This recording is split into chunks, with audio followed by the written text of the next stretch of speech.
Olá, tudo bem? Eu espero que sim. Meu nome é Gederson Freitas e hoje, 20 de março, eu selecionei os seguintes destaques para o Notícias do Mundo de Segurança da Informação. 2022 bate recorde com mais de 146 bilhões de ataques cibernéticos. Brasil responde por 43% dos dados vazados no mundo.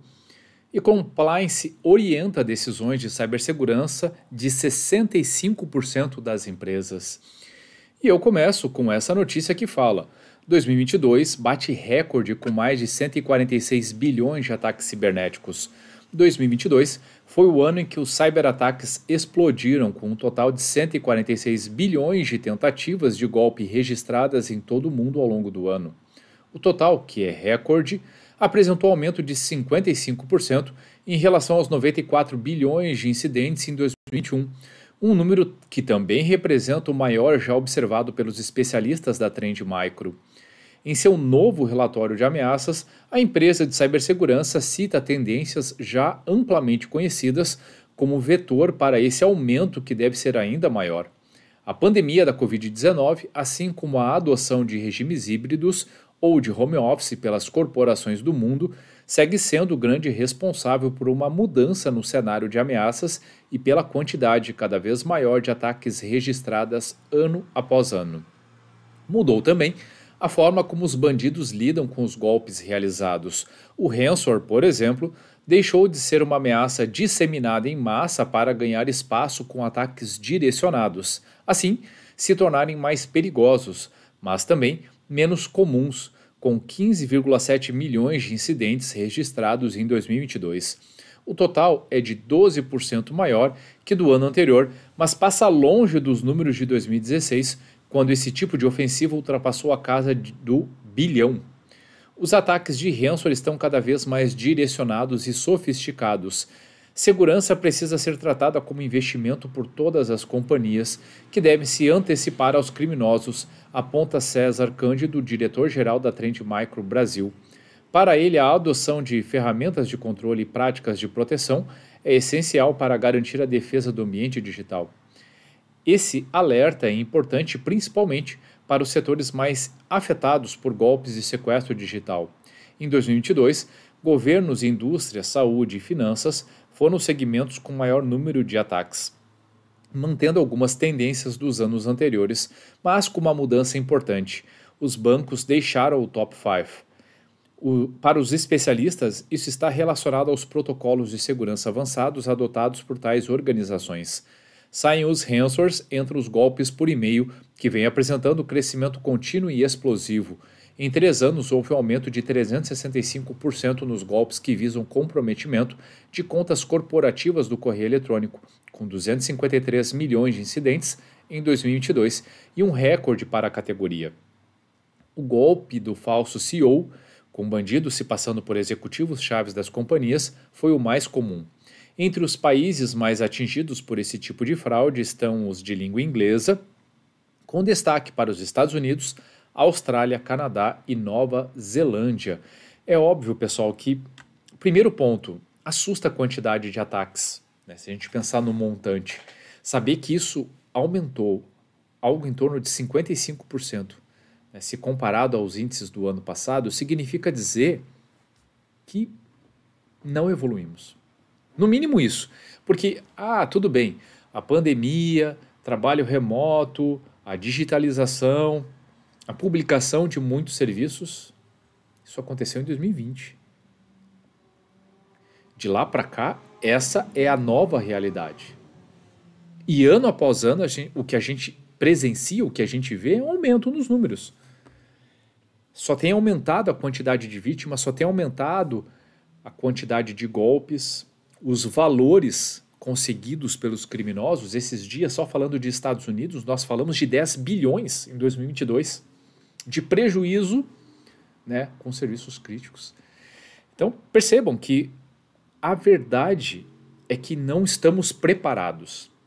Nós não conseguimos evoluir suficientemente a postura de segurança, a maturidade de segurança, frente a um cenário que mudou, sinceramente, há mais de 3 anos atrás. E o que nos reserva para 2023? Vocês acham que a tendência é de melhora?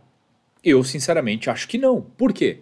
Porque o que a gente está vendo num cenário econômico é bastante preocupante. São muitas empresas reduzindo seu quadro de funcionários, abrindo mão, muitas vezes, de uma postura de segurança com maior maturidade, com controles mais aprimorados, em detrimento de uma redução de custos. Muitas vezes a área de segurança é vista como uma área de despesa, uma área de custo. Então o cenário ele não é melhor do que 3 anos atrás. Então, sinceramente, né, para todos os que estão ouvindo, pensando, refletindo sobre esse cenário, hoje essa responsabilidade está em nossas mãos. Nós precisamos começar a construir um cenário um pouco melhor, elevar o nível de maturidade, elevar os controles. Ah, mas a minha empresa não pode fazer grandes investimentos. Tudo bem. Como você pode aprimorar seus processos, melhorar o tempo de resposta a incidente, melhorar o tempo de correção de vulnerabilidades nesse cenário que ele é tão desafiador? Como trabalhar práticas de desenvolvimento seguro para que produtos e serviços sejam publicados com maior nível de segurança? Como conscientizar mais as pessoas? É óbvio que tudo isso pode ser feito endereçando grandes volumes de investimento, mas isso não é realmente uma verdade, não é realmente uma necessidade. Podemos ser criativos na hora de trabalhar esses desafios e, fazendo isso, melhorar, quem sabe, a postura de segurança da informação. O Brasil responde por 43% dos dados vazados no mundo. Mais de 112 terabytes de dados foram expostos no ano passado no Brasil, volume que representa cerca de 43% dos 257 terabytes registrados em todo o mundo, de acordo com o relatório do cenário de ameaças da Tenable. Ainda segundo o levantamento, mais de 2,29 bilhões de registros foram expostos, dos quais mais de 800 milhões de registros foram vazados por causa de bancos de dados desprotegidos. Os dados foram compilados a partir das análises da equipe da Tenable Research sobre eventos, vulnerabilidades e tendências de segurança cibernética ao longo de 2022, incluindo uma análise de 1.335 incidentes de violação de dados divulgados publicamente entre novembro de 2021 e outubro de 2022. De acordo com o relatório, o principal grupo de vulnerabilidades exploradas com mais frequência representa um grande conjunto de vulnerabilidades conhecidas, algumas das quais divulgadas ainda em 2017. As organizações que não aplicaram patches de correção para essas vulnerabilidades correram maior risco de ataques ao longo de 2022. As principais vulnerabilidades exploradas incluem várias falhas de alta gravidade no Microsoft Exchange, produtos Zoho Managed Engine e soluções de rede privada virtual da Fortinet, Citrix e Pulse Security. Para as outras 4 vulnerabilidades mais comumente exploradas, incluindo Log4Shell, Folina, uma falha do Atlassian Confluence Server e Data Center e Proxy Shell. Patches e mitigações foram altamente divulgados e prontamente disponibilizados. De fato, 4 das 5 primeiras vulnerabilidades de dia zero exploradas no ano passado foram divulgadas ao público no mesmo dia em que o fornecedor lançou patches e orientações práticas de mitigação. Além da análise de vulnerabilidades e configuração incorreta, o relatório examinou os grupos de ataque mais prolíficos e suas táticas. O ransomware continuou sendo o método de ataque mais comum usado em violações bem-sucedidas. No Brasil, o ransomware foi a causa de mais de 52% dos ataques, contra 35,4% da média global. A administração pública foi o setor mais afetado no país, com 42%, seguido pelo varejo, com 19%, e o setor financeiro e de seguros, com 9%. Globalmente, as áreas de saúde e de assistência social continuam sendo os setores com maior número de violações, com 35,4% de todos os casos analisados. O grupo de ransomware Lockbit, conhecido por suas táticas de extorsão dupla e tripla, dominou o cenário de ataques em nível global, respondendo por 10% dos incidentes analisados, seguindo pelo grupo Hive, com 7,5%, Vice Society, com 6,3%, e Black Cat, com 5,1%. As empresas precisam gerenciar a exposição de suas redes e ter uma visão completa do que é prioridade. O que vemos é que a dificuldade de priorizar as vulnerabilidades de maior risco faz com que várias delas não sejam corrigidas mesmo depois de anos. Vulnerabilidades não corrigidas representam uma porta aberta para os invasores terem acesso dentro de organizações. E essa situação é ainda mais grave na América Latina, enfatiza Arthur Capella, diretor-geral da Tenable no Brasil.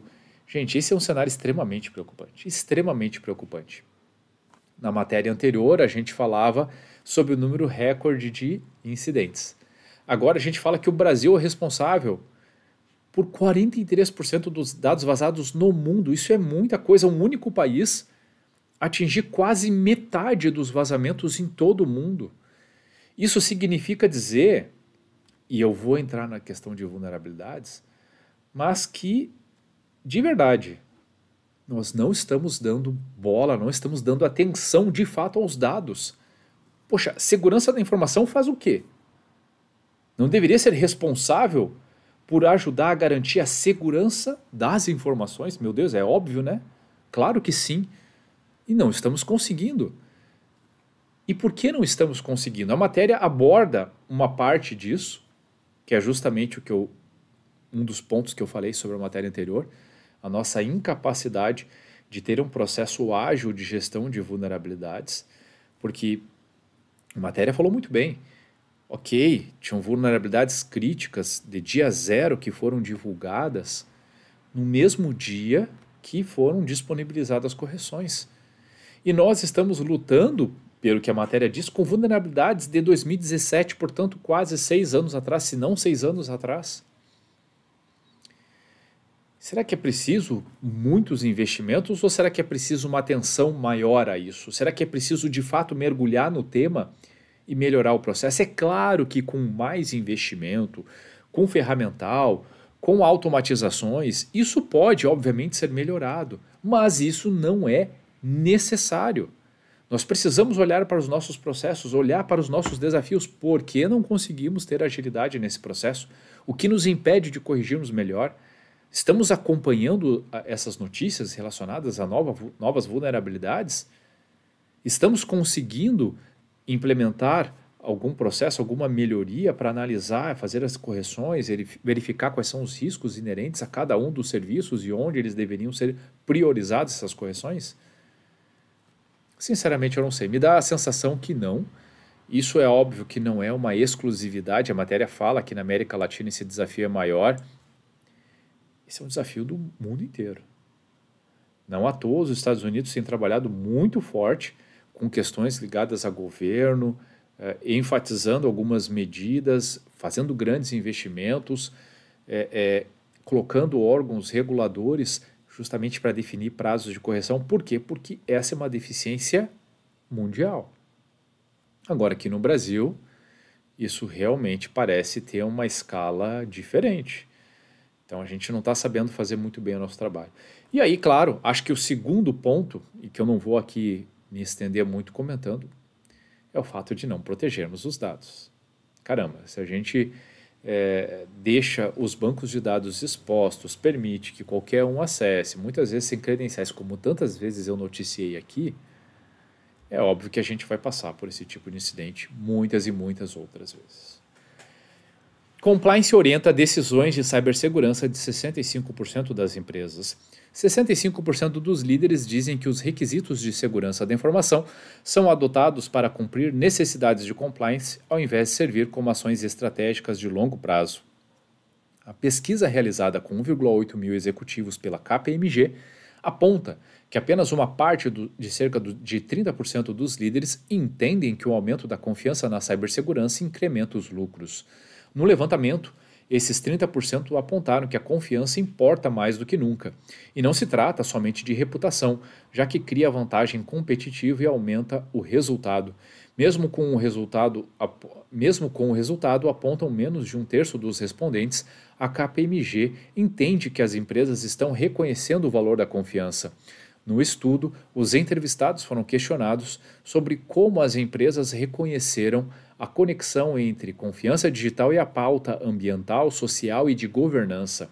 Menos de 1 em 5 disse que a equipe dos diretores de segurança da informação é parte integrante do grupo ESG. Além disso, 50% relataram que eles desempenham um papel muito limitado ou nenhum papel em ESG. A pesquisa identificou também 5 passos cruciais para a construção da confiança por meio da segurança cibernética. São os seguintes: tratar a privacidade e a segurança cibernética como assunto de máxima importância, construir alianças internas, reimaginar o papel dos diretores de segurança da informação, garantir o apoio da liderança e atuar em sinergia com o ecossistema. A pesquisa intitulada Insights sobre confiança cibernética em 2022 se baseou em opiniões fornecidas por 1.881 executivos e uma série de discussões com líderes e profissionais corporativos de todo o mundo, realizadas com o objetivo de entender como eles enxergam o desafio da confiança e quais serão os próximos passos dessa jornada. Também foi analisado o papel que os diretores de segurança da informação podem desempenhar nesse caminho. Eu não vou me estender muito com relação ao comentário dessa matéria, mas percebam o quão importante isso é, o entendimento disso. Se compliance orienta as decisões de cibersegurança de 65% das empresas, ou seja, fazendo uma rápida analogia, são aquelas... É como se fosse uma criança que prefere obedecer à ordem dos pais, não porque entende o valor daquilo que está sendo exigido, daquilo que está sendo pedido pelo pai, mas simplesmente pelo fato de que há um pedido. Portanto, um regulador que indica um caminho que precisa ser cumprido sem que necessariamente eu entenda o valor daquilo. E, eventualmente, por não entender o valor, eu posso cometer alguns deslizes e até mesmo, eventualmente, descumprir aquela regra. Quando a gente foca segurança em conformidade, em compliance, significa dizer que a gente implementa aquilo que há órgãos reguladores exigindo que sejam implementados, sem que necessariamente se entenda o valor daquilo.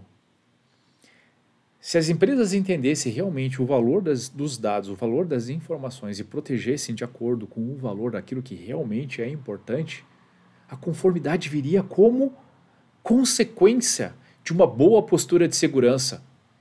E não o contrário. Não uma boa postura de segurança com base em garantir a adesão a algumas regulamentações. É óbvio, galera, assim, que é muito importante as questões regulatórias. São extremamente importantes. Elas, muitas vezes, que impulsionam, inclusive, as empresas a terem melhor postura de segurança. Mas o ponto é, não pode ser só isso. Vamos lá.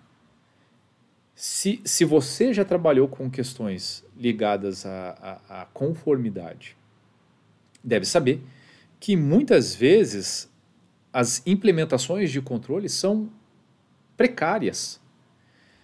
Elas são construídas basicamente para atender aquilo que os órgãos reguladores pedem e não mais do que isso. E se essa realmente for a visão, se esse realmente for o direcionamento, nós não conseguiremos garantir segurança. A gente vai ter um processo que atende o mínimo. Vamos pegar alguns exemplos. Exemplos práticos, né? Falamos do processo de gestão de vulnerabilidades agora há pouco, na matéria anterior e na primeira também eu citei alguma coisa. Vamos lá. Se a gente pegar, por exemplo, o PCI ele exige que as vulnerabilidades críticas e altas dentro do escopo de PCI sejam corrigidas em até 30 dias após a sua publicação. 30 dias. E as vulnerabilidades menos importantes, as médias, baixas, enfim, em até 90 dias. Toda vez que uma vulnerabilidade ela é divulgada, é uma questão de minutos. Eu não lembro exatamente quantos, teve uma matéria que falou sobre isso, mas fiquemos com a questão de minutos, menos de hora, para que os atacantes comecem a tentar explorar essas vulnerabilidades. E a matéria anterior falou que a gente leva, às vezes, até 3 anos. Aqui, por uma questão regulatória, eu corrijo em até 30 dias para o escopo do PCI, por exemplo. É suficiente para garantir segurança? Vocês percebem que a questão regulatória, ela exige o mínimo. Ela exige a criação de um processo, ela define um prazo, mas o que deveria, de fato, direcionar as ações e os prazos é o apetite de risco. Aí está o grande problema. Enquanto as empresas não orientarem O processo de gestão de segurança, de acordo com a visão de riscos, de acordo com o processo de gestão de riscos e, portanto, definindo o seu apetite, é óbvio que o cenário só vai piorar. Aí acontece o que foi relatado na matéria anterior, acontece o que foi relatado na primeira matéria, a gente tem uma postura muito reativa, muito tímida de segurança. A gente precisa orientar melhor a nossa estratégia, sem sombra de dúvidas. Bom, pessoal, obviamente não quero me estender muito mais, né? O que eu tinha separado para hoje era isso. Espero sinceramente que vocês tenham gostado. E se você gostou do conteúdo, se fez sentido para você, então curta, salve, compartilhe esse post ou marque a pessoa ou as pessoas que podem se beneficiar desse tipo de conteúdo. Eu tenho certeza que fazendo essas ações, podemos fazer a diferença trazendo mais cultura de segurança da informação. E se você ficou com alguma dúvida, tem alguma crítica ou sugestão, fique muito à vontade para deixar comentários ou mandar mensagem diretamente para mim. Combinado? Ótimo dia, ótima semana a todos e até a próxima.